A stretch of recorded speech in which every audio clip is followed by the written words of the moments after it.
Well, we know it's the third Saturday in October. So what does that mean? You get Bama going on the road to Neyland Stadium where they last lost, with a Heisman Trophy winning quarterback.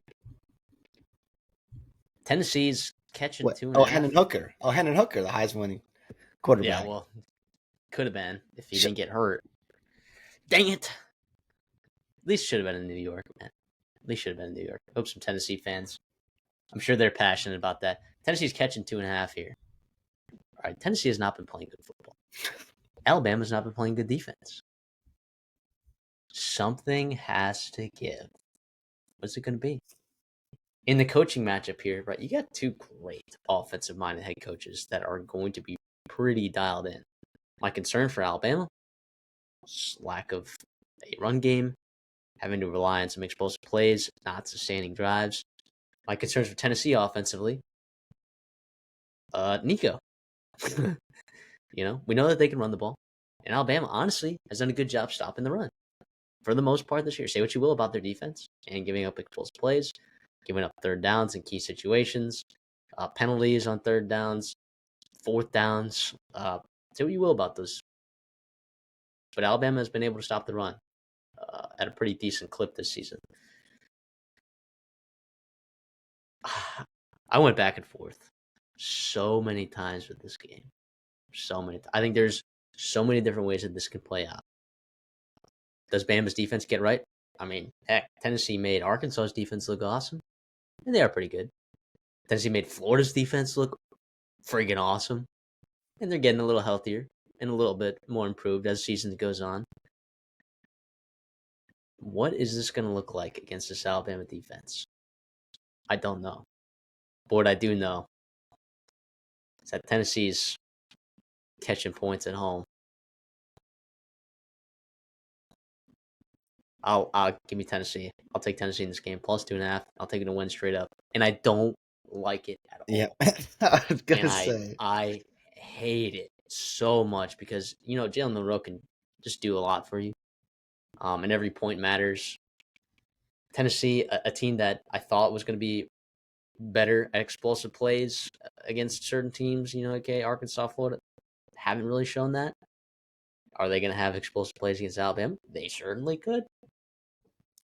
I, They I just certainly could. I I don't think that I think this Tennessee defense is really good, right? And I think they're going to limit explosive plays. And if you do that, Alabama has a tough time sustaining drives and running the football. I think Alabama can run into some issues. They could run into some issues. As long as Nico takes care of the football, I think they're in a pretty good spot. So I like Tennessee enough to pick them on the show. I will say this though, I did not think I would be saying this, but Jalen Monroe is a significantly better quarterback right now. I think a significant quarterback edge for Alabama than Tennessee, right? And I'm at a spot with Nico, still super high on him for his long-term future, still super high on him for his NFL prospects.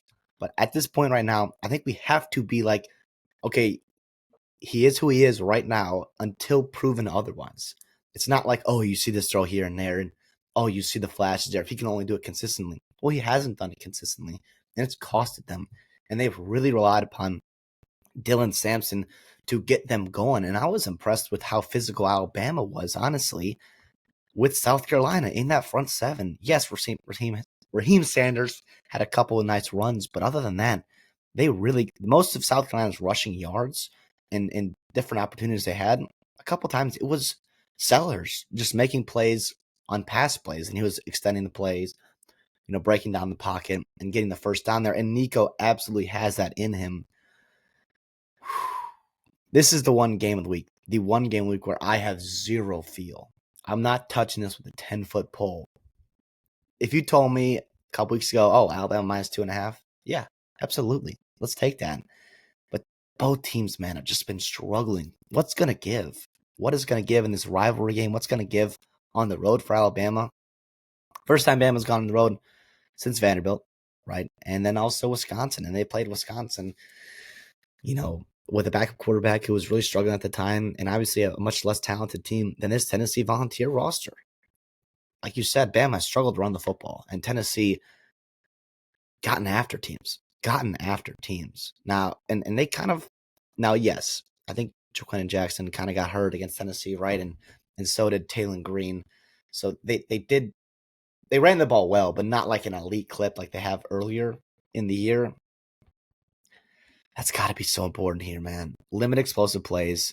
And how many times a couple years ago, Bama fans, I look away if you have to, but how many times did you see wide open guys, Jalen Hyatt in specific, just torching the defense? Now, yes, sometimes it was just a guy getting beat, but it was Jack also Helms, who's who's apparently an NFL player, I guess. who's played well as a rookie. He played okay as a rookie, but regardless, that has to be cleaned up.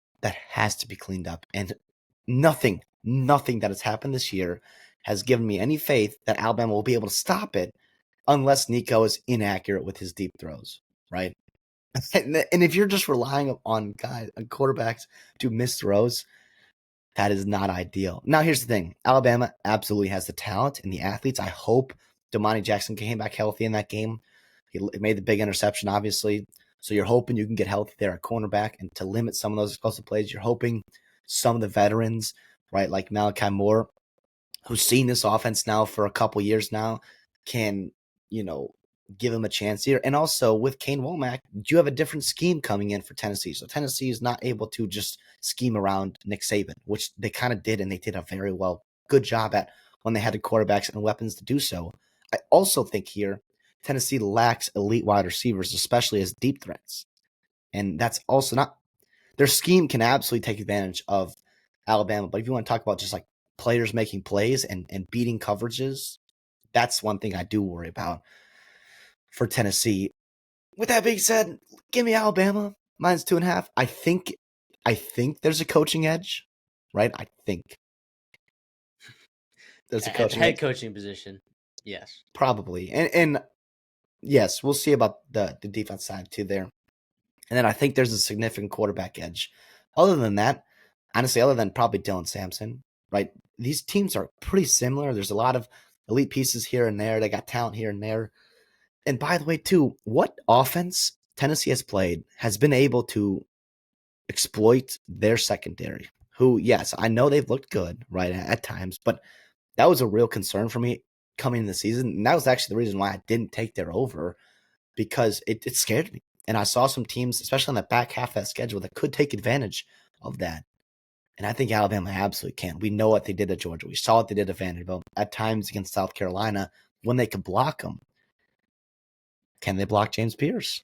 Can they block Tennessee? I think they can enough. Give me Bama minus 2.5. Or is it 2.5, right? It's 2.5. Yep. Sheesh. Yeah, which is a sneaky line. Would have loved to get that at 3, but on the show, picking it at 2.5. It is what it is. Can I ask you Good this line, here? I think. And I can't believe I'm saying this, but it almost reminds me of a similar game that, Missouri and Texas A&M played a couple weeks ago. In terms of yes, it's a top 10, top 15, 20 match, whatever it was, right? This one's a top 11 matchup. I think Tennessee's down to 11 or something along those lines. 11. So yes, it's a big time matchup. Obviously, the top half of the SEC, but the winner of this game is probably going to be inflated.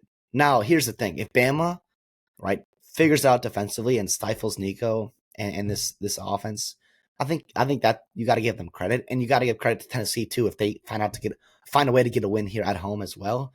But I'm worried about an overreaction here. Is that crazy? In terms of I think it depends how the rest of the games go, because there's some really key matchups here in the SEC. You got, Texas, Georgia. I think that'll change people's opinions about Alabama. Oklahoma's already not looking like a great win. Tennessee, Arkansas, LSU. If Arkansas, I'm not gonna say handles business because they're underdog, but if they win at home, I think you have to look at, that win or that loss in maybe a different light. Hey, maybe that wasn't such a bad loss. And then maybe you're looking at Texas A&M all of a sudden. Shut the fuck up! Shut up. Yeah, I'm sure. But here's the thing: I just think 2 weeks ago, And not that this game doesn't mean anything less, because we know how heated this rivalry is. We know how passionate these fans are about each other, and that's what makes this game so special. And also the fact that Tennessee has been competing in recent years. But in terms of like the winner of this being a legit national championship contender, like maybe we had previously thought at this point, with the way they played recently, I don't know if I can say that. But also things can change, teams can get better, teams can develop, right? And I think games like these are where we find out a little bit more how is the rest of the season going to go down for each of these teams.